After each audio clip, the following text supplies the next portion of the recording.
या वारिस या वारिस या वारिस वल वारिसुल करीम। कुरान मजीद में जिहाद के एहकाम हैं जो बुराइयों के खात्मा और भलाइयों पर अमल करने के लिए हैं। जिहाद को लेकर सुप्रीम कोर्ट में एक पिटीशन मलून वसीम रिजवी की जानिब से दाखिल की गई है। जिहाद की आयतों को अच्छी तरह से समझने की ज़रूरत है।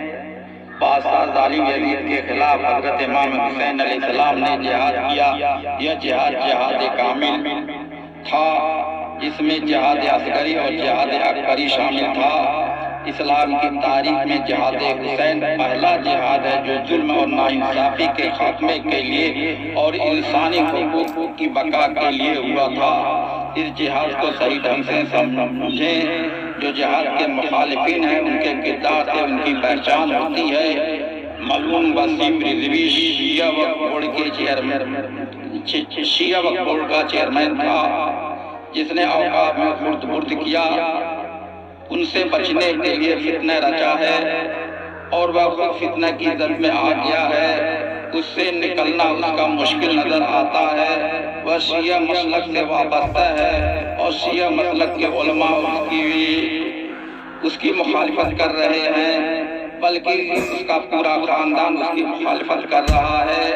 अब वह सियासी साजिशों का शिकार हो चुका है।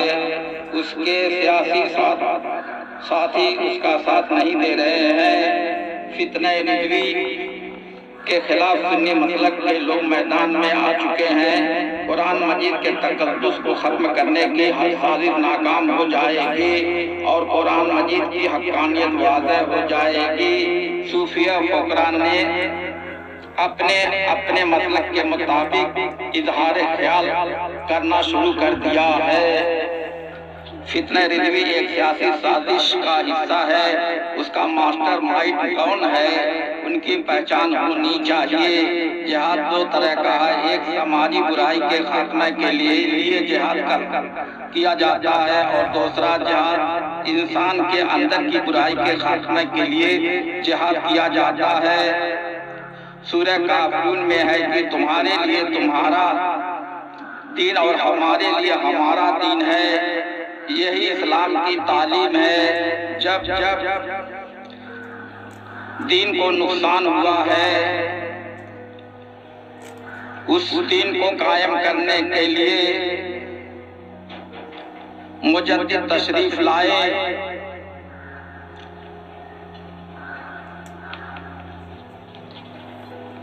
नबी आखिर ज़मा मोहम्मद रसूलुल्लाह सल्लल्लाहु अलैहि वसल्लम तशरीफ लाए।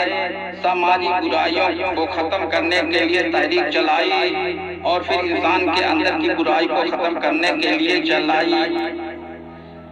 आपने मकारिम अखलाक और महासिन अफ़आल की तालीम इस कदर दिया है, उसी कदर मोहब्बत, इत्तेहाद और इत्तेफाक की तालीम भी दी है।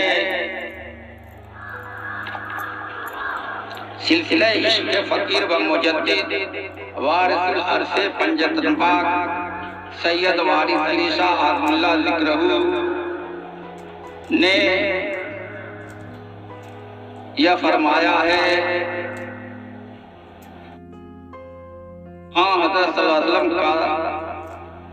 हज़रत सल्लल्लाहु अलैहि वसल्लम पर नबूवत का खात्मा और कुरान पर साहिब आसमानी का खात्मा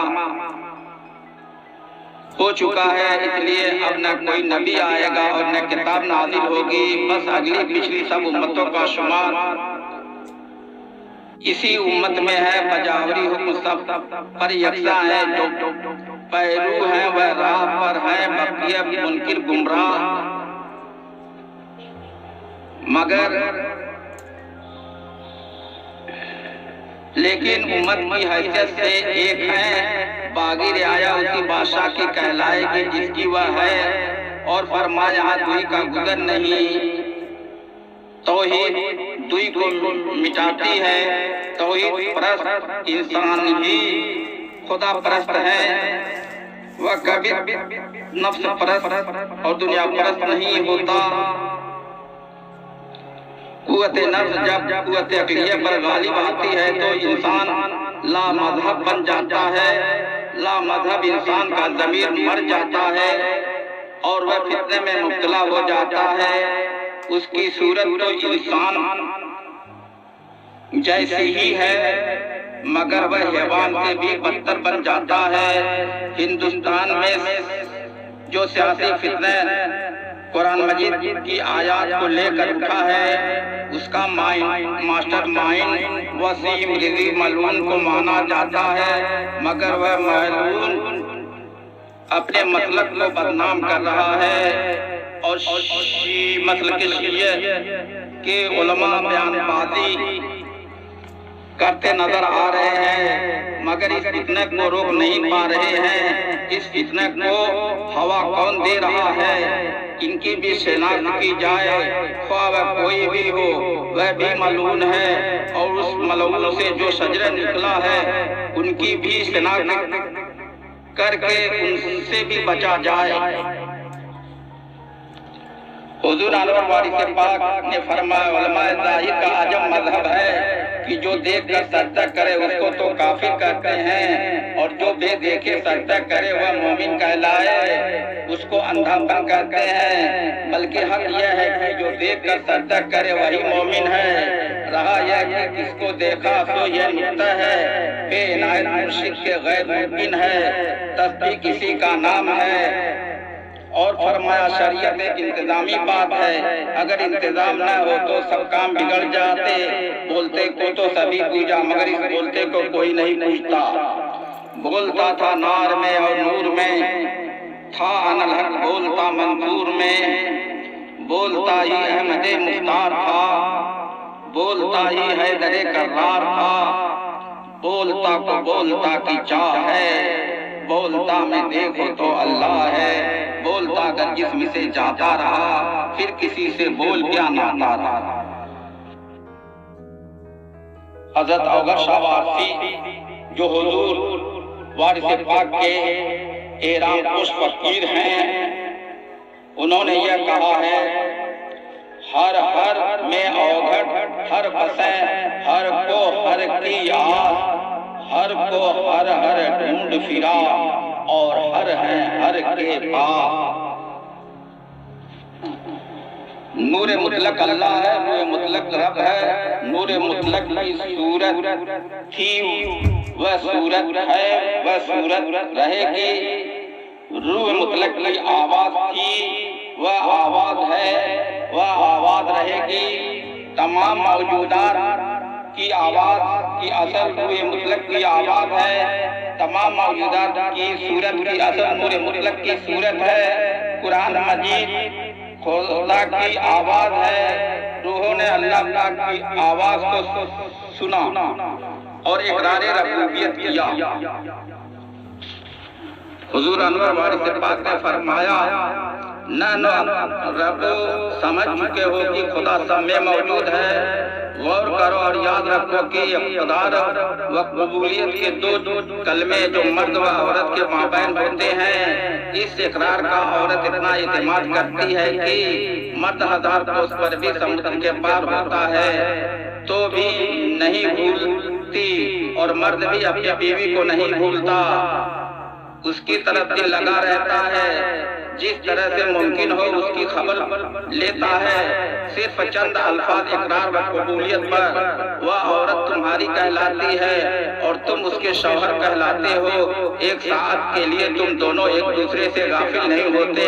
फिर भला गौर करो कि जिस खुदाए मुख्तार कुल ने बमिस्दा खलक आदम अला सूरत ही अपनी सूरत पर तुमको बनाया और रोज़ बेरब्बिकुम का खुद इकरार किया और तुमने भी जो जवाब में बला कहकर इकरार किया, अब तुम्हें उस निस्बत के सिवा जो हकीकी और पोशीदा है यानी राज़े तौहीद, इससे करार पर इतना भरोसा होना चाहिए जितना औरत अपने शौहर पर करती है और हाजिर व गायब उसको अपना जानती है। नफूस को जायका मौत है और रूह को जायका मौत नहीं है। हक ताला कुरान शरीफ में फरमाता है कुल्लु नफ्सिन जायकातुल मौत, यह नहीं फरमाया कुल्लु रूहिन जायकातुल मौत। और फरमाया ला इलाहा इल्लल्लाह, ज़बानी कहना और ज़रब लगाना और बात है, बेदेखे किसी चीज का ख्याल मुहाल है, देख के आशिक होना मुमकिन है। और जब कोई किसी का आशिक होता है तो उसकी कोई सांस माशूक की याद से खाली नहीं जाती। आशिक की सांस बिला कसब व जिक्र इबादत है, आशिक गाफिल नहीं समझा जा सकता। आशिक की यही नमाज है और यही रोजा है।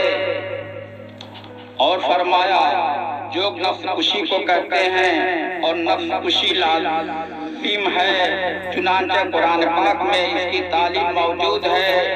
लल तनालुल बिर्रा हत्ता तुनफिकू मिम्मा तुहिब्बून, यानी जिससे मोहब्बत करते हो उसको तर्क कर दो। तो बताओ महबूब दर्शय क्या है? अर्ज किया गया जान बहुत अजीज है। इरशाद हुआ कि बसा औकात इंसान जान भी देना आसानी से गवारा कर लेता है। इसलिए मिम्मा तुहिब्बून से मुराद इंसान की आफियत है जो किसी वक्त नापसंद नहीं होती है। फकीर को चाहिए कि सामान्य आफियत को तर्क कर दे और ख्याल आफियत को दिल से निकाल दे और खुदा की मोहब्बत में खुशी से तकलीफ उठाए। मुर्शिद कामिल से मिलो, वह मुजाहिदा बिन नफ्स और मुजाहिदा बिन रूह की तालीम फरमाएगा। आयत कुल इन कुंतुम तुहिब्बून अल्लाह फत्तबिऊनी, यानी ऐ हबीब फरमा दिए जो मोहब्बत इलाही के तालिब हैं वह आपकी इत्तिबा करें। और फरमाया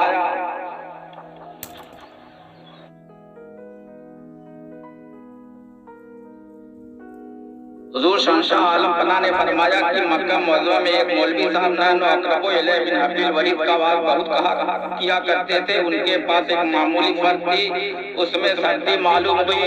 मेरे पास 2 कंबल थे, वह शख्स कंबल मांगने के लिए हमारे पास आए। हमने कहा नहनु अक़रबु इलैहि मिन हब्लिल वरीद से नहीं मांगते।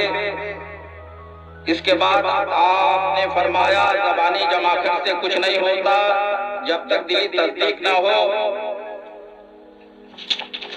और फरमाया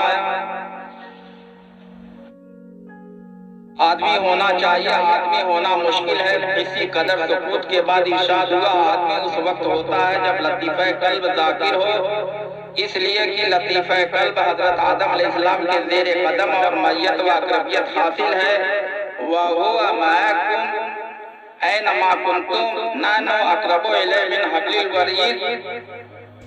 जो मायत हो गई तो तक़र्रुब खास हो गया, यही वजह तकबीर है। आयत अनकुम अफला तुबसिरून, यानी मैं तुम में हूँ, तुम देख नहीं सकते। यहाँ अनफस मुराद है, अनफस ही दम है, दम का नाम आदम है। साहिब इरशाद ने लिखा है कि ज़ोहर के वक्त हुजूर वाला की खिदमत में हाजिर हुआ तो आपने फरमाया अगर सा सुनो फी अनफुसिकुम अफला तुबसिरून, समझ गए? इशात के पर्दे में फैज़ान वारसी ने यह किस्में दिखाया कि फतन कल्ब की हालत इस उन्वान से बदल गई जिसकी हकीकी कैफियत का इज़हार लफ्ज़ों में करना दुश्वार है। मगर इस इंतशार में बेसाख्ता यह जरूर अर्ज किया कि हुजूर समझ गया। यह तलक़ीन ऐसी मुअस्सिर हुई कि बावजूद ना समझी के दिल को तस्कीन हो गई और मुझ नाफहम की समझ में आ गया कि इस कसरत में दर हकीकत वही वहदत हकीकी जलवागर है जो तमाम आलम की जान बल्कि ऐन ईमान है।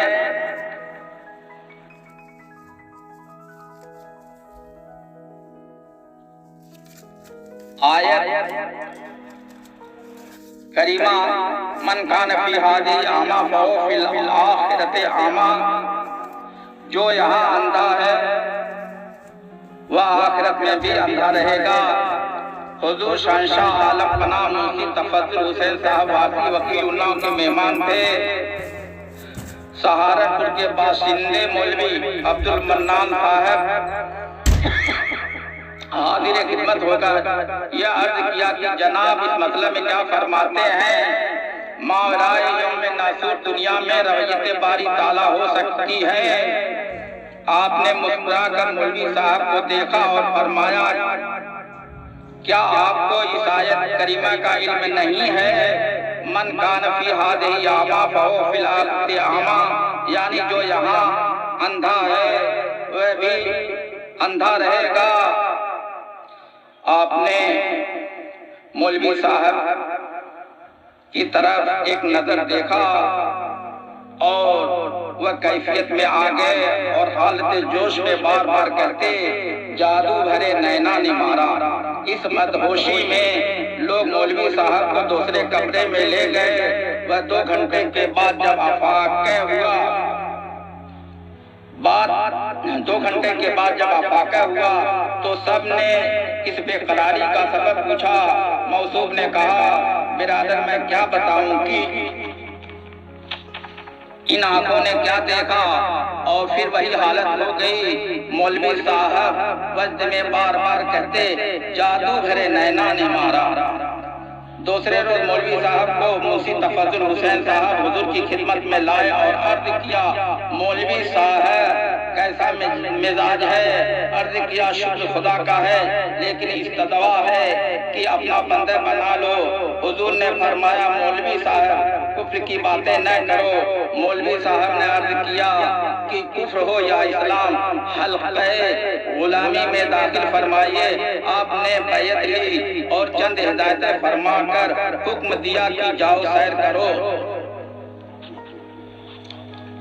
साहब इरशादुल उन्स यह वाक़या आजम नकल किया है। यह एक अजीब वाक़या है कि एक सन्यासी पंथ के पंजाबी दुर्वेश आए और मेरे बिस्तर के करीब बैठ गए। मैंने पूछा, साधु जी कहाँ स्थान है? कहा, अमृतसर से आता हूँ और 12 बरस से इस तलाश में हूँ कि कोई नारायण का सेवक यह बता दे, निराकारी हमारे शरीर के अंदर है या शरीर के बाहर। अक्सर महात्माओं ने समझाया, मगर अफसोस कि मेरी तशफ़ी न हुई। जब हाजी साहब बाबा का नाम सुना तो इसी ख्याल से यहाँ भी भिखारी बनकर आया हूँ। मैं उनको अंदर ले गया तो इत्तेफाक से उस वक्त हुजूर का बिस्तर सहन में था और आप खड़े थे। वह साधु जब दरवाजे में दाखिल हुआ, जनाब वाला की खुदा नुमा सूरत देखी। उसी वक्त उसी मकाम पर वह दमी बोस हुआ और अजीब कैफियत के आलम में उफ्ता व फ़ैज़ा करीब जाकर पाँव पर सर रख दिया। सरकार आलम पना ने मुझको हुक्म दिया कि उनको ठहराओ और उनके खाने का इंतजाम कर देना। बाहर आकर मैंने कहा, साधु जी तुमने कुछ दरियाफ्त न किया? वह आदीदा होकर कहने लगे कि बगैर दरियाफ्त के जवाब मिल गया। जिस वक्त दरवाजा खुला तो मैंने बाबा की सूरत की एक जोत धरती से आकाश तक देखी और जब गुरु जी के चरण में सर दिया तो जिसमें बशरी पाया, बस मेरी तस्कीन हो गई और जो आज तक न समझा था वह समझ गया। साहब हयात वारिस हज़रत सैयदा मियां वारसी ने नकल किया है, जिसका खुलासा यह है, हुजूर अनवर वारिस पाक ने फरमाया, महंत जी जो रब है वही राम है, किसको तोड़े किसको बनाए खोजना तो दुविधा है। जिसने दिल से मन व का ख्याल निकाल दिया वह हर जगह एक जात को देखता है।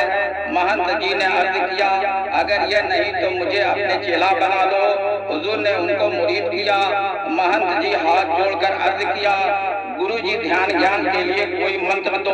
आपने फरमाया, पत्थर को न पूजना और दुनिया का जो काम करो खुदा की मोहब्बत से खाली न हो, और हक की तलब में हक का जिक्र इस तरह किया करो कि जिक्र से कोई सांस खाली न जाए, और 3 साल तक खुदा के भरोसे पर सफर करो।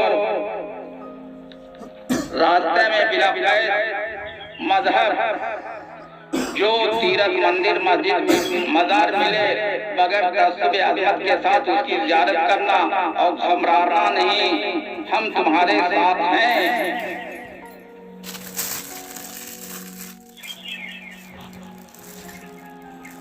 ऐन यकीन में अर्ज है कि आखिरी अदालत के दौरान 25 मुहर्रम 1323 को एक नानक शाही मोहम्मद फकीर दौले दौलत पर हाजिर हुए। बाद गुलामान वारसी ने अपनी हाजिरी का सबब यह बयान किया कि मेरे गुरु ने हिदायत की है कि बहुत जल्द हाजी साहब के पास जाओ, उनकी आंखों की जोत में निराकार का दर्शन होता है, वही तुम्हारी सिद्धि होगी। दूसरे रोज जब हजरत खिदमत वाला में हाजिर होकर ज़मीन हुए तो हुजूर ने करीब बुलाया और उसी हालत ज़ाब में उनको इस्तग़फ़ार पढ़ाकर मुरीद किया और करके मरहमत फरमाकर तुम हज करने जाओ। दुनिया के किसी चीज से ताल्लुक न रखना और साथ फाके के बाद भी सवाल न करना।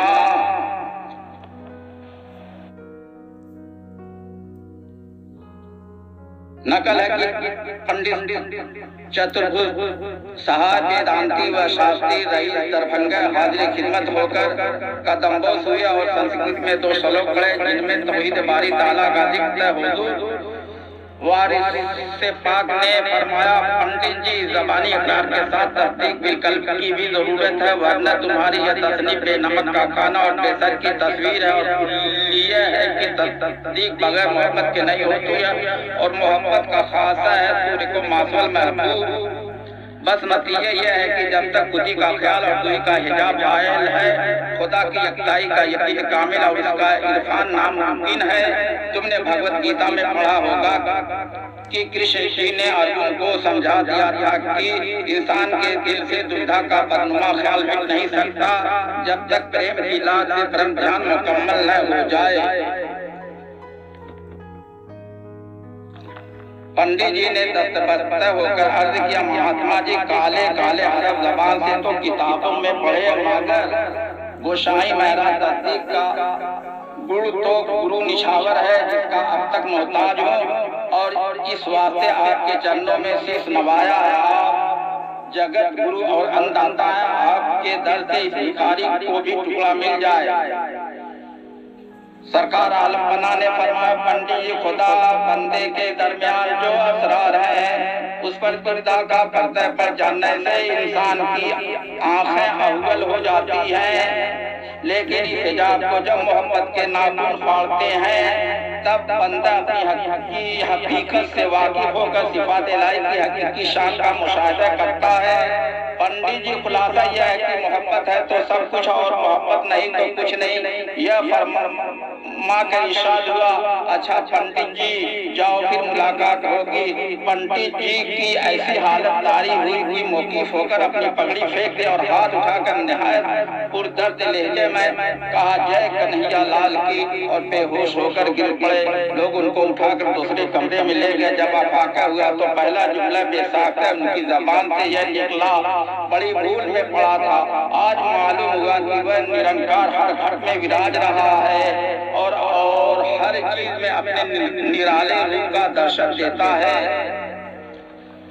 नकल है कि बाबू तिलक नारायण रईस मुजफ्फरपुर ने अर्ज किया कि इसका शऊर नहीं कि ब्रह्म क्यों कर पहचानते हैं, और इस जो तरीके हमारी कदीम किताबों में मज़कूर है उससे दिलचस्पी नहीं, क्योंकि मैं आपके हुक्म का ताबे हूँ। आपने फरमाया, तिलक नारायण मोहब्बत का तकाजा यह है कि एक सूरत को पकड़ लो, वही तुम्हारे साथ यहाँ रहेगी,